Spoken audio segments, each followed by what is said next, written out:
Hello viewers, welcome to BJS classes. AP అంటే APPSC మనకి ఏపీలోని నెక్స్ట్ నోటిఫికేషన్ అనేది రిలీజ్ చేయడం జరిగింది. అదే ఏపీ థానేదార్ అనమాట. ఈ యొక్క నోటిఫికేషన్ గురించి అసలు పోస్ట్ ఏంటి అనేది కూడా క్లారిటీ లేదు. చాలా మంది ఆస్పిరెంట్స్ కి డౌట్స్ అనేది ఉన్నాయి. కాబట్టి ఈ యొక్క పోస్ట్ డీటెయిల్స్ ఏంటి, అప్లికేషన్ డేట్స్, అలాగే ఎన్ని వేకెన్సీస్ ఉన్నాయి, ఎడ్యుకేషన్ క్వాలిఫికేషన్ ఏమి ఉండాలి, ఏజ్ క్రైటీరియా అనేది ఎంతవరకు ఉంది, ఏజ్ రిలాక్సేషన్ ఎక్కడి వరకు ఇచ్చారు, and syllabus and pattern only single exam, one exam మాత్రమే ఉంటుంది. ప్రిలిమ్స్ అనేది ఉండదు, డైరెక్ట్ మెయిన్స్ అనేది ఉంటుంది. అలాగే ఈవెంట్స్ అనేటివి ఉంటాయి. కాబట్టి ఏమేమి ఉంటాయి అనేది ఈ రోజు వీడియోలో చూద్దాం. సో ఫస్ట్ వచ్చేసి ఏపీ థానేదార్. అసలు ఏపీ థానేదార్ అనే పోస్ట్ ఏంటి అనేది చాలా మందికి డౌట్ ఉంది.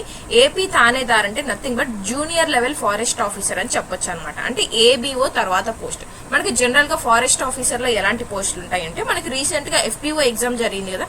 సో ఎఫ్పిఓ తర్వాత అసిస్టెంట్ బీట్ ఆఫీసర్ ఉంటారు. వీళ్ళ పైన ఎవరు ఉంటారు అంటే ఫారెస్ట్ సెక్షన్ ఆఫీసర్ ఉంటారనమాట. వీళ్ళ పైన వచ్చేసి డెప్యూటీ ఫారెస్ట్ రేంజ్ ఆఫీసర్ ఉంటారు. వీళ్ళ పైన వచ్చేసి ఫారెస్ట్ రేంజ్ ఆఫీసర్ ఉంటారు. వీళ్ళ పైన వచ్చేసి ఏసీఎఫ్ ఉంటారు, తర్వాత డివిజన్ ఆఫీసర్, ఇలా ఉంటారనమాట. ఇది హైయెస్ట్ అథారిటీస్. మనకి ఇప్పుడు రీసెంట్ గా ఎగ్జామ్ జరిగింది ఏంటి, forest beat officer, forest section officer జరిగింది అనమాట. సో ఈ యొక్క forest beat officer, assistant beat officer తర్వాత పోస్ట్ వచ్చేసి థానేదార్ అనమాట. సో వీళ్ళనే మనం ఏమనొచ్చు అని అంటే జూనియర్ లెవెల్ ఫారెస్ట్ ఆఫీసర్ అని కూడా పిలవడం జరుగుతుంటుంది. మరి వీళ్ళ యొక్క జాబ్ ప్రొఫైల్ కనుక మనం చూస్తే ఏం చేస్తారు ఈ యొక్క థానేదార్స్ అంటే, ఫారెస్ట్ పరిధి అంటే ఫారెస్ట్ రేంజ్ అంటే ఫారెస్ట్ పరిధి ఏదైతే ఉంటుందో ఆ యొక్క ఫారెస్ట్ పరిధిలో వీళ్ళ యొక్క డ్యూటీస్ అనేది చూసుకోవడం జరుగుతుంది.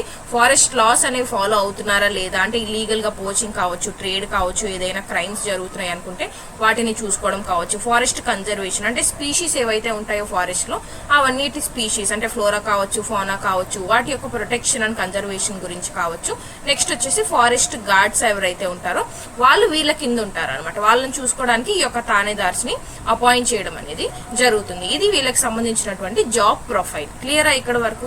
సో నెక్స్ట్ వచ్చేసి అప్లికేషన్ డేట్స్ చూద్దాం. సో ఈ రోజే ఈ యొక్క నోటిఫికేషన్ అనేది రిలీజ్ చేయడం జరిగింది. ఏపీ ఫారెస్ట్ సబార్డినేట్ సర్వీసెస్ అని అంటాం అనమాట. దీనిలో థానేదార్ అనమాట.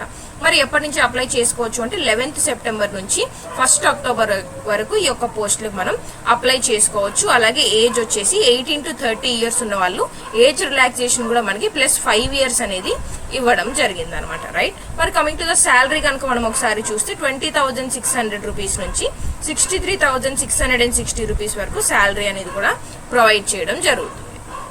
నెక్స్ట్ వచ్చేసి ఏంటి, నేమ్ ఆఫ్ ది పోస్ట్ అనమాట. ఇన్ని వేకెన్సీస్ ఉన్నాయి. ఇప్పుడే చూసాం మనం Thanedar post AP forest subordinate service లో. మరి ఎన్ని వేకెన్సీస్ ఉన్నాయంటే ఇవి ఫ్రెష్ వేకెన్సీస్, క్యారీ ఫార్వర్డ్ కాదు. క్యారీ ఫార్వర్డ్ అయితే ఇవ్వలేదు, ఫ్రెష్ వేకెన్సీస్ ఇచ్చారు. 10 వేకెన్సీస్ ఇవ్వడం అనేది అయితే జరిగింది. రైట్. మరి నెక్స్ట్ వచ్చేసి ఎడ్యుకేషన్ క్వాలిఫికేషన్. ఎడ్యుకేషన్ క్వాలిఫికేషన్ ఏముండాలి అంటే ఇంటర్మీడియట్ ఎగ్జామ్ అంటే ఇంటర్మీడియట్ క్వాలిఫై అయి ఉండాలి మీరు. లేదు అంటే ఈక్వివాలెంట్ అంటే లైక్ డిప్లొమా కావచ్చు, ఐటీఐ కావచ్చు చేస్తుంటారు కదా. 10th తర్వాత +2 ఇయర్స్ కోర్స్ ఉంటాయి కదా. ఈ యొక్క +2 ఇయర్స్ కోర్సులు చేసిన వాళ్ళందరూ ఈ యొక్క పోస్టులకు అయితే ఎలిజిబుల్ అనమాట. మరి ఫిజికల్ రిక్వైర్మెంట్స్ ఏముండాలి అని కనుక మనం చూసుకుంటే, మెన్ కి కనుక అయితే 163 సెంటీమీటర్స్ హైట్ ఉండాలి, 84 సెంటీమీటర్స్ చెస్ట్ అనేది ఉండాలి.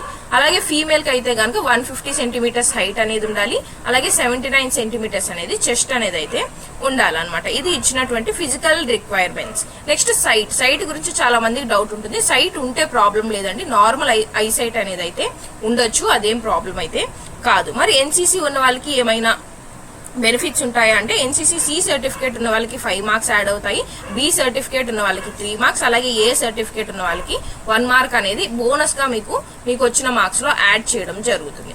మరి ఈ యొక్క మెయిన్స్ ఎగ్జామ్ ఏదైతే ఉంటుందో అంటే ఒకటే ఒక టెస్ట్ అనేది ఉంటుంది. మనకి ప్రిలిమ్స్ ఎగ్జామ్ అయితే దీనికి లేదు. దీని గురించి నేను ఫర్దర్ గా చెప్తాను.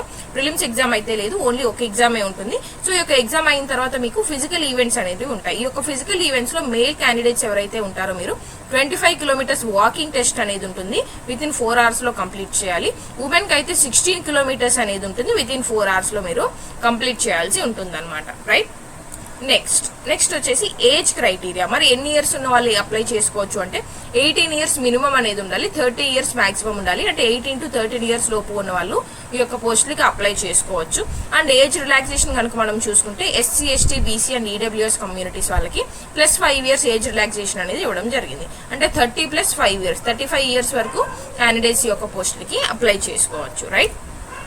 నెక్స్ట్ చూస్తే వేకెన్సీస్. మనం ఇందాక చూసాం కదా టోటల్ 10 వేకెన్సీస్ అనేది ఇవ్వడం జరిగిందని. ఈ యొక్క 10 వేకెన్సీస్ ని కూడా మనకు ఫారెస్ట్ ఏరియాస్ లో ఫారెస్ట్ డివిజన్స్ గా సపరేట్ చేయడం జరుగుతుంది కదా. సో ఆ యొక్క సపరేషన్స్ డివిజన్స్ కనుక మనం చూసుకుంటే ఒక్కొక్క డివిజన్ లో డిఫరెంట్ పోస్ట్ అనేవి ఇవ్వడం జరిగింది అనమాట. నర్సీపట్నం డివిజన్ లో వచ్చేసి ఓసీలో ఒక పోస్ట్ ఉంది.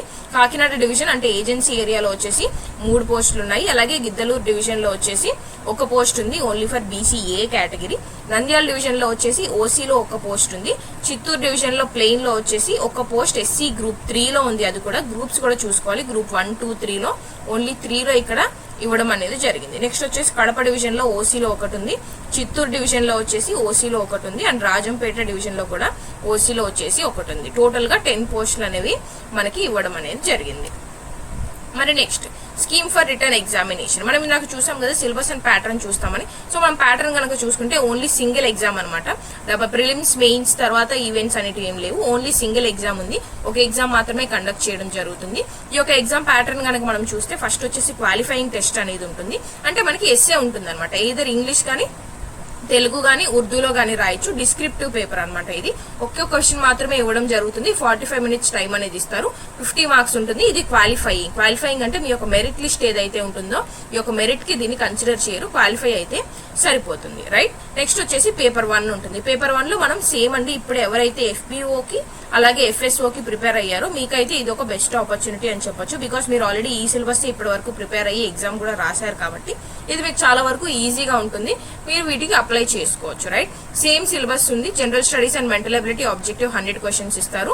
పేపర్ 2 వచ్చేసి general science and general mathematics ఉంటుంది. SSC స్టాండర్డ్ లో క్వశ్చన్ పేపర్ ఇస్తారు. Objective type 100 questions 100 minutes and 100 marks కి టోటల్ 200 మార్క్స్ కి పేపర్ 1 అండ్ పేపర్ 2 అనేది కండక్ట్ చేయడం జరుగుతుంది. ఎవ్రీ కరెక్ట్ ఆన్సర్ కి 1 మార్క్ అనేది ఇస్తారు. ఎవ్రీ రాంగ్ ఆన్సర్ కి -0.33 మార్క్స్ అనేది డిడక్ట్ చేయడం జరుగుతుంది అనమాట, రైట్.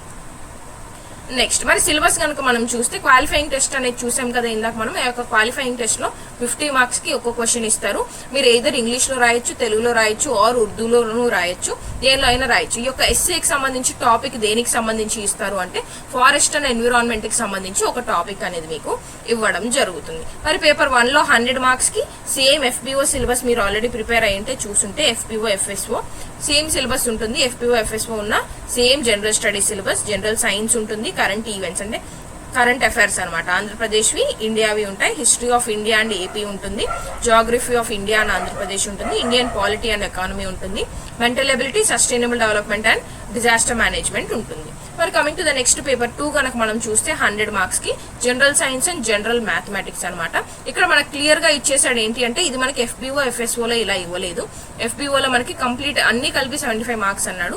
బట్ ఇక్కడ మాత్రం జనరల్ సైన్స్ 50 మార్క్స్ ఉంటుంది. మ్యాథమెటిక్స్ 50 మార్క్స్ ఉంటుంది. అంటే 50 డెఫినెట్ గా జనరల్ సైన్స్ నుంచి వస్తాయి, 50 డెఫినెట్ గా మ్యాథమెటిక్స్ నుంచి వస్తాయని కూడా మనకి ఇచ్చడం జరిగింది. ఇది జనరల్ సైన్స్ యొక్క సిలబస్ అనమాట. ఇలా ఇవ్వడం జరిగింది. ఈ యొక్క కంప్లీట్ నోటిఫికేషన్ అండ్ సిలబస్ అనేది నేను మీకు BGS క్లాసెస్ టెలిగ్రామ్ ఛానల్లో షేర్ చేయడం జరుగుతుంది. టెలిగ్రామ్ ఛానల్ లింక్ అనేది నేను మీకు కమెంట్స్ లో పిన్ చేసి ఉంచుతాను. మీరు దాని నుంచి జాయిన్ అయ్యి కంప్లీట్ నోటిఫికేషన్ అండ్ సిలబస్ అనేది చూడొచ్చు, రైట్. మరి coming to the general mathematics లో వచ్చేసి 50 మార్క్స్ కి 3 టాపిక్స్ ఉంటాయి. అర్థమెటిక్, జామెట్రీ అండ్ స్టాటిస్టిక్స్ అనమాట. ఇది సిలబస్ అండ్ ప్యాటర్న్.